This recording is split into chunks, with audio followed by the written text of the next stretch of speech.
And there came 2 angels to Sodom at evening.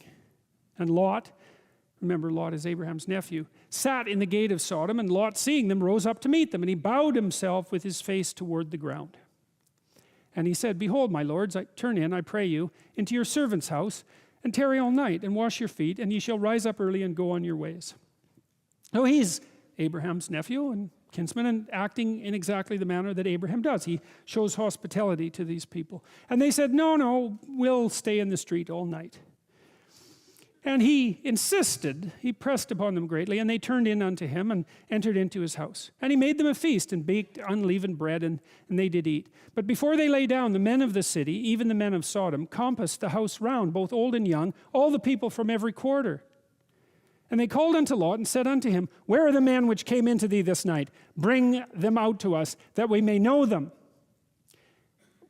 Well, that's the part of the story that's been used as a diatribe, let's say, against homosexuality, because to know is to engage in sexual intercourse, and the inhabitants of Sodom and Gomorrah were willing to tear the strangers out of Lot's house and use and abuse them as they saw fit, right? And so what are they doing? Well, they're violating the principles that govern appropriate conduct with the stranger. And maybe the stranger is something you shouldn't mess with, because you don't know who you're messing with. So that's like warning number 1.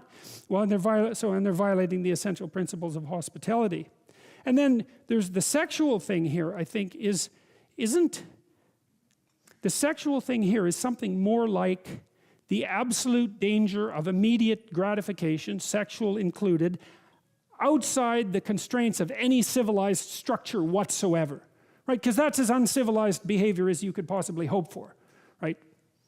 Strangers come into your city, they're in the house of someone who's part of your city, they're being shown hospitality, a mob shows up and says, fork them over, man. We're going to do whatever the hell we want to them, and it's not going to be good. And if you get in the way, things are going to go even worse for you. So that's what it seems to me to be. It's completely dysregulated behavior.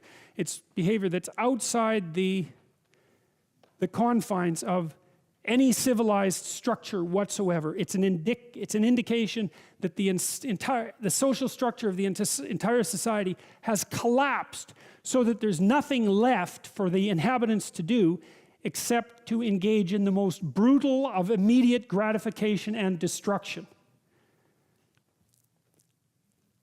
Well, so what does Lot do? I pray thee, brethren, do not do so wickedly. Behold now, I have 2 daughters which have not yet known man.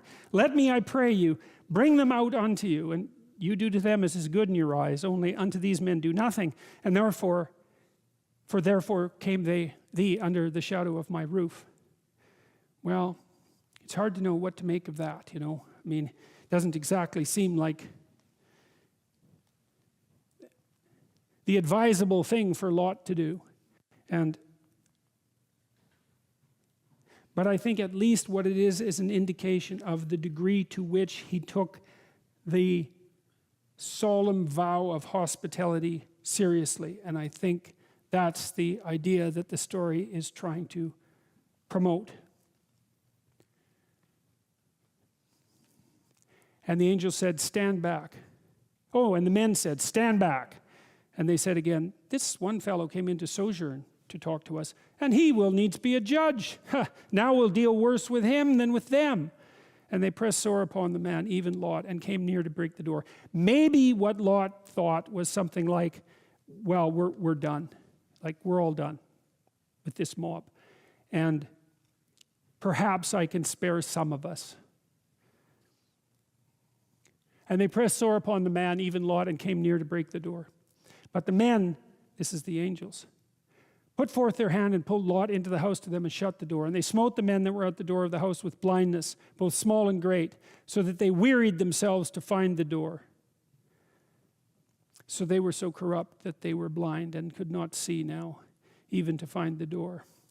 And the men then said unto Lot, Hast thou here any besides, any family members, son-in-law, and thy sons and thy daughters, and whoever thou hast in this city, get them out of the place. For we will destroy this place, because the cry of them is waxen great before the face of the Lord, and the Lord hath sent us to destroy it.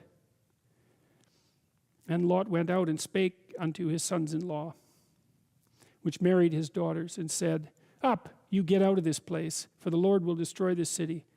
But he seemed as one that mocked unto his sons-in-law.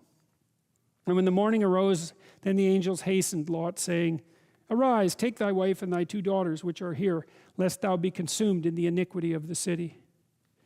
And while he lingered, the men laid hold upon his hands, and upon the hand of his wife, and upon the hand of his 2 daughters, the Lord being merciful unto him. And they brought him forth and set him without the city.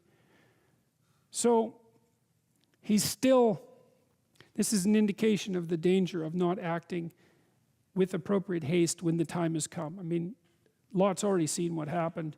He saw that the men came to his door. He saw that they were murderous rapists.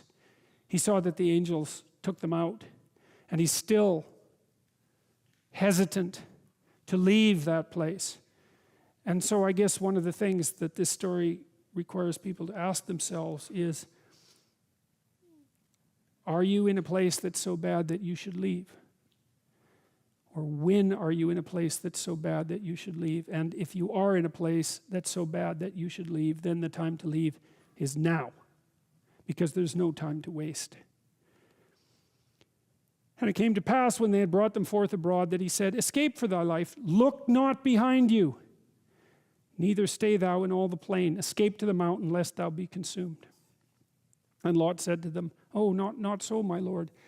Behold now, thy servant hath found grace in thy sight, and thou hast magnified thy mercy, which thou hast showed me into saving my life. But I cannot escape to the mountain, lest some evil take me, and I die. Behold now, there's a city near to flee unto, and it's a little one, which means maybe it's not big and corrupt like Sodom and Gomorrah. Oh, let me escape thither. Is it not a little one? And my soul shall live.